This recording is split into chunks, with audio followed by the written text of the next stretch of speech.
नमस्कार, आप देख रहे हैं लाइव 24 न्यूज़। हाल ही में एक हादसा हुआ था जो पम्मी बेगम एआईएम की बड़ी वरिष्ठ नेता थी और महिला अध्यक्ष थी, और जिनको लेकर के इनके घर पे ताला वगैरह बैंक द्वारा लगाया गया था। उसके बाद कई तरह के कुछ ऐसे यूट्यूबर्स हैं, मैं सीधा कहता हूँ उनको यूट्यूबर्स, जो सिस्टम पे काम ना कर सके। अगर पत्रकारिता का स्तंभ अगर लोग समझ ले तो मुझे नहीं लगता कि पत्रकार संस्थान जो है गिरता हुआ दिखेगा। ऐसे यूट्यूबर किसी बात का बिना खंडन किए हुए कुछ भी चला दिया जाता है, कुछ भी बिना सोचे बिना समझे किसी भी तरह से प्रोपेगेंडा चला देते हैं।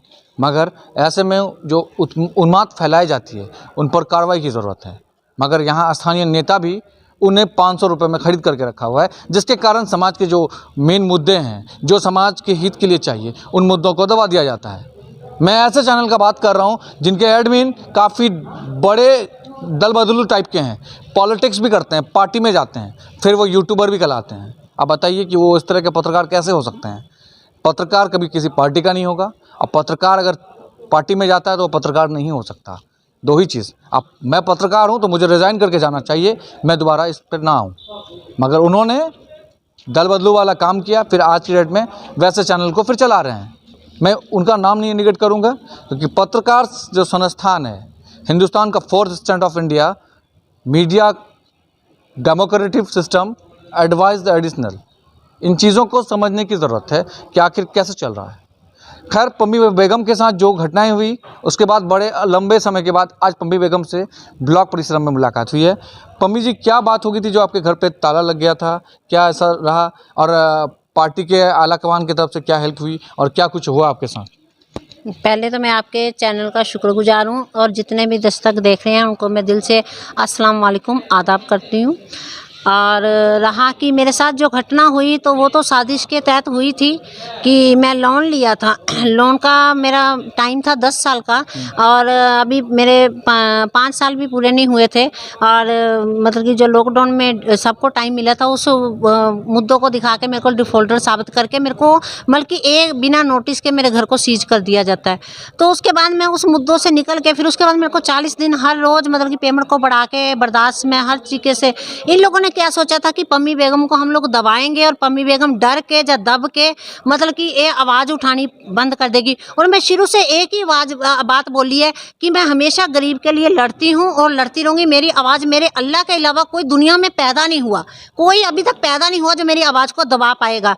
तो इसलिए मैं पहले अपने घर के सीज को खुलवाया, उसके बाद फिर लगातार पब्लिक के बीच में हूँ, उसके बाद लगातार फिर ब्लॉकों में आ रही हूँ, देख रही हूँ। ज़्यादातर मैं बार बार एक ही बात को हमेशा रिपीट करती हूँ कि दिगल बैंक, खास करके जो किशनगंज का पिछड़ा हुआ है दिगल बैंक है, दिगल बैंक में सबसे ज़्यादा अगर मुद्दे हैं तो ज़मीनी मुद्दों के लिए आज लोगों को इतना परेशान किया जा रहा है, इतना परेशान किया जा रहा है। एक बुजुर्ग अंदर बोल रहे थे कि मैं 2014 से लेके 2014 से अब 23 आ गया है, तो 9 साल 10 साल से मेरे को अभी तक ऐसा कोई मतलब कि बुलाते हैं ना, समझाते हैं ना कुछ, बस आता हूँ ये कागज़ दीजिए वो कागज़ दीजिए, बस ऐसे करके हम लोगों को परेशान किया जा रहा है। तो सोचिए कि हालात मतलब जो सरकारें हैं जो लगातार विधायक बन के गए यहाँ से, उनका तो मुद्दा यही था ना कि भ्रष्टाचार के खिलाफ चुनाव लड़ रहे हैं, भ्रष्टाचार खत्म करेंगे, प्रशासन अफसरशाही खत्म होगा, ये सब चीज़ नहीं हुआ। सबसे ज़्यादा भ्रष्टाचार मेरे दिगल बैंक में है, और सबसे ज़्यादा यहाँ पे दलाली। अगर मतलब कि कोई आके खड़ा हो गया तो उसको हाँ चलिए अंदर हम आपका काम करवा रहे हैं, अंदर कितने की सेटिंग कर रहे हैं, बाहर कितने की सेटिंग कर रही है। और खास करके बुजुर्ग, और ये मतलब कि मैं इकड़ा पंचायत से बिलोंग करती हूँ, और ये दिगल बैंक मतलब कि कितने थुरों को पार करके अगर कोई स्पेशल अगर अपना उसके पास मतलब कि है नहीं है तो उसमें मतलब कि आने के लिए उसको एक महिला को, एक बुजुर्ग को अगर गाड़ी भाड़े करके आनी पड़ती है, टेम्पो भी भाड़ा करके आएगा तो 150 रुपया 200 रुपया लगेगा।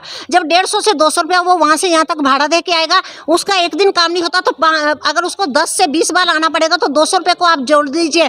जो आदमी महीने का 3 से 4 हज़ार रुपया सिर्फ बेचारा किस तरीके से बचाता है, और वो यहाँ पे होता है, फिर यहाँ पे काम भी नहीं होता।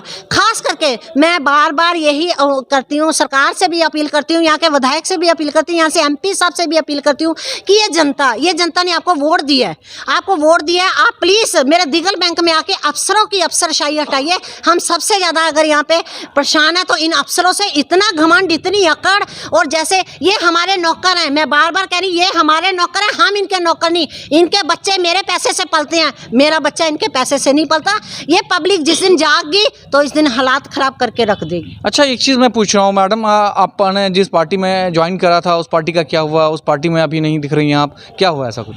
जी मैं देखिए पार्टी में थी, पार्टी वाले जब हमको नहीं पूछ रहे तो हम भी अपने आप में समाज सेवी हैं। समाज की सेवा जरूरी नहीं कि मेरे पास कोई पद होगा या पार्टी का लेवल होगा, सबसे बड़ी ताकत है जनता।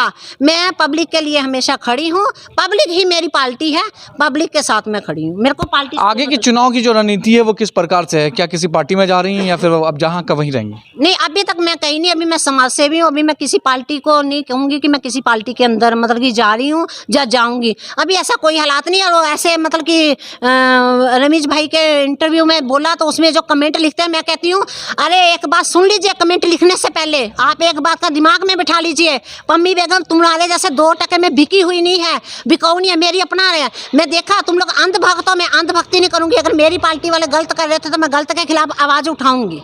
मैं इस चीज़ के लिए मैं सबको वो लगती है, मेरे को कोई दिक्कत नहीं, मैं सबसे बुरी हूँ बुरी, लेकिन मैं पब्लिक के लिए हमेशा खड़ी हूँ। और मैं आपके चैनल के थ्रू से बार बार यही अपील कर रही हूँ यहाँ के MP साहब को, MLA साहब को, यहाँ के जनप्रतिनिधियों को कि यहाँ पे दिगल बैंक में लगाम कसिए। दिगल बैंक का सबसे ज़्यादा भ्रष्टाचार है, अफसरों से लेके यहाँ सब मतलब कि पंचायती राज तक जितने भी बैठे हुए हैं, सब जगह करप्शन आपको दिख रहा है?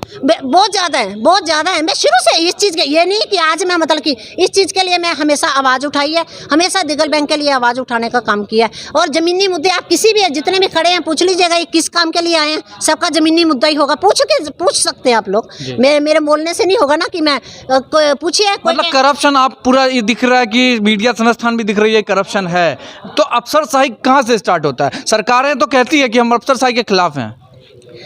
अफसरशाही के आज जो ये मर्डर हो रहे हैं रहमतपुरा में, तो ये जो मतलब कि मर्डर कई तरह से मतलब कि हो रहे हैं, तो ये ज़मीनी मुद्दों को एक अगर यही अफसर लोग सही तरीके से इन लोगों को सही तरीके से एक ही बार में बैठा के तो सही तरीके से कागजों को करे, यहाँ के जो जनप्रतिनिधि पंचायतियाँ करवाते हैं वो भी तरीके से नहीं, तेरे साथ आए तेरी बात की, मेरे साथ आए मेरी बात की, और बाद में ये लोग विवाद यहीं से शुरू हो जाती है। जी बस इसी चीज़ के लिए मेरी आवाज़ है कि खास करके अफसरों को, भाई आप लोग आए हो, आप लोगों को पक्षपाती नहीं करनी, किसी नेता की नहीं सुननी। अगर पम्मी बेगम भी गलत का लेके आई है तो गलत की पैरवाई मत कीजिएगा, सही की पैरवाई करके उस काम को करने। बहुत शुक्रिया। ये थे पम्मी बेगम, इनका कहना था कि जो भ्रष्टाचार है वो कहाँ से शुरू होता है, और किशनगंज जो प्रसिद्ध है वो भ्रष्टाचार से है, जिसके कारण यहाँ के नेता चुनाव में लंबे वादे करते हैं, भ्रष्टाचार के खिलाफ मुद्दे होते हैं, चुनाव लड़ लेते हैं, सत्ता मिल जाती है, विधायक बन जाते हैं, मंत्री बन जाते हैं, उसके बाद सारे चीज़ें एक बोरे में बैक होता है और वो ख़त्म हो जाता है। अब सवाल है कि भ्रष्टाचार से कैसे निपटाया जाए।